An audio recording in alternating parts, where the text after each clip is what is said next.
It is 92.3 FM WHOW in DeWitt County, 106.5 FM WHOW in McLean County, 95.9 FM WEZC in Clinton, DeWittDailyNews.com, and we stream tonight to Facebook and YouTube. It is our high school playoff preview show on this Saturday.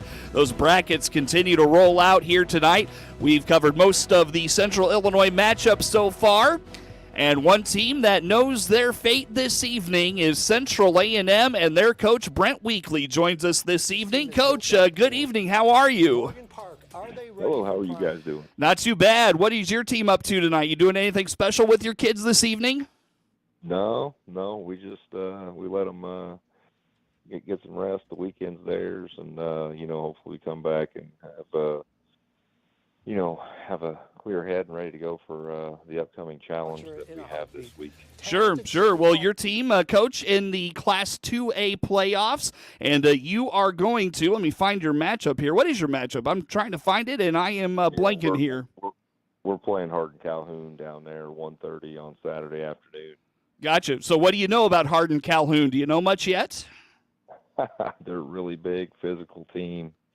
Got a really good running back. Kind of old school football. They've thrown it 32 times all year, so they're not going to get too impatient. Let's put it that way. Yeah. And they're okay getting 4 and 5 yards at a time. Sure. Well, Coach, was that expected for you? I mean, do you get into the brackets and the pairings and the projections? Do you get into all those things? I got a guy on the staff who kind of already told us what was going to happen based on, but had it broken down we knew last night going into our game, depending on if we won or lost, based off of what Althoff did today, was all going to determine everything. So the fact that Althoff won made them the 1 seed in the South, they're 1A, and then that moved us to we were the 15, so we go to Calhoun instead of them dropping down. It was either Calhoun or CPC, Camp Point Central, after we lost last night. So. Gotcha. Well, tell me the story of your 5-4 season, Coach. We got 4 total seniors, 4 pretty darn good linemen, kids we kind of hung our hat on all year, and for the most part, they have really established a line of scrimmage for us. As far as yardage goes, we're pretty balanced. We've ran for over 1,600 and thrown for 1,400, so we're pretty balanced there. I want to say we start 1 junior at running back, and then the rest of them are freshmen and sophomores. The rest are skill guys. And, a lot of guys have grown up throughout this year, and I've done a good job and really have bought in and understand the physicality and kind of got up to date with varsity football. They kind of saw what it was like last night when you go against juniors and seniors, as far as upperclassmen going against freshmen and sophomore skill guys. A little bit different, and that's okay.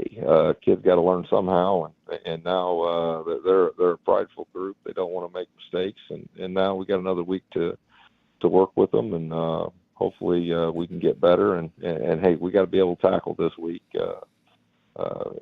and hopefully force them to throw the ball. But that's what we've got so far offensively. Defensively, led by Paul Brown, senior.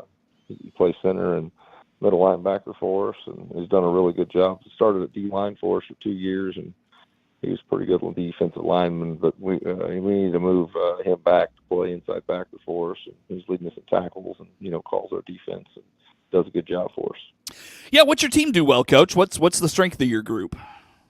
We got a running back who's ran for over 1,000. Evan Pearsall, last year as a sophomore, was the first team all-conference guy in the CIC, and we've handed him the ball quite a few times this year, and he's done a good job. And like I said, our offensive line, for the most part, has established the physicality that you need at the varsity level, and at least at our class system. And hopefully, we started the year out being a wing T team, sprinkled in with a little spread just because we had so many young guys, and we wanted to try to keep the games close. And then it kind of went. We played Leroy, and we ran for about 180 against them, but only threw for 30. And they didn't throw one pass the entire game, and they're really good. Really good physical team, and they beat us up a little bit. And our kids, the next week, we kind of spread it out a little bit more, kind of like what we've always done here. And our kids, us teaching them the wing tee was a positive because it allows us to play more physical and want to play more physical, and we're better defensively because of it. That we did it for so long, but our team's now an up-tempo spread team that tries to put defenses in bad positions and find the matchups to make it difficult for defenses. Well, what are you going to have to do, Coach, going on the road to Hardin Calhoun? What are you going to have to do to be successful in your first round 1A matchup? Well, like I said, they're big physical kids. First, you can't let the trip beat you. You can't let the 2 hour and 15-minute drive that we'll have on Saturday kind of beat you. This past week we had a hour and 40-minute bus ride to GCMS, so our kids have at least done that, so they at least know what to expect a little bit. We'll find a pit stop halfway this time, so the kids can get out and use the restroom since it's over 2 hours, and get down there. It's a heck of a facility. It's a nice experience for kids, and it's right there on the river, right next to the fairgrounds down there, and it'll be a good experience for our young guys. What do we have to do? We can't turn the ball over. We can't have any pre-snap penalties.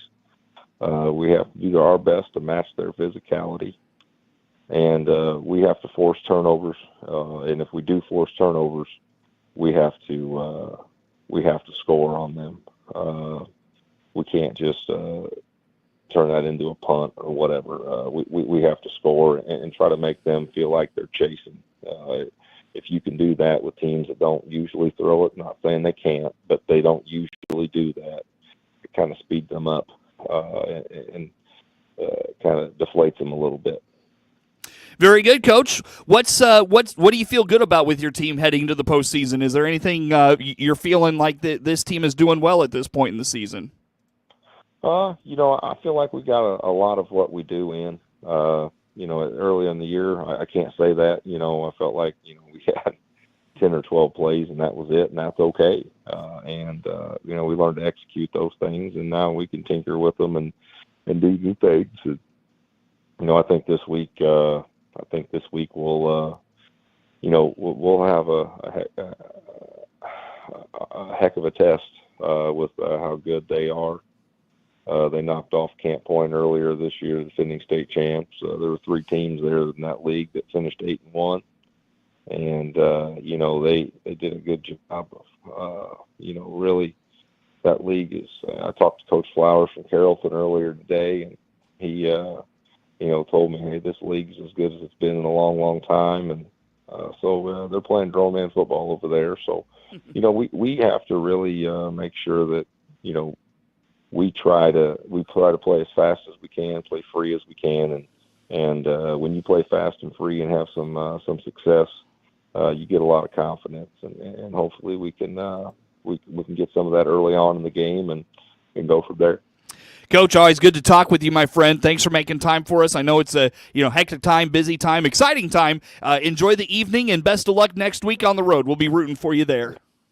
Sounds good. I just asked my defensive coordinator before I got on the phone what films we want, so I got to figure that out. And that gives you an idea how tonight's going. So, sure. Yeah, I appreciate it. Thanks for the coverage. Absolutely. Already diving in. Head coach of Central A&M football, Brent Weekly, joins us on the high school playoff preview show, WHOW, WEZC, DeWittDailyNews.com. We stream to Facebook and YouTube as well. More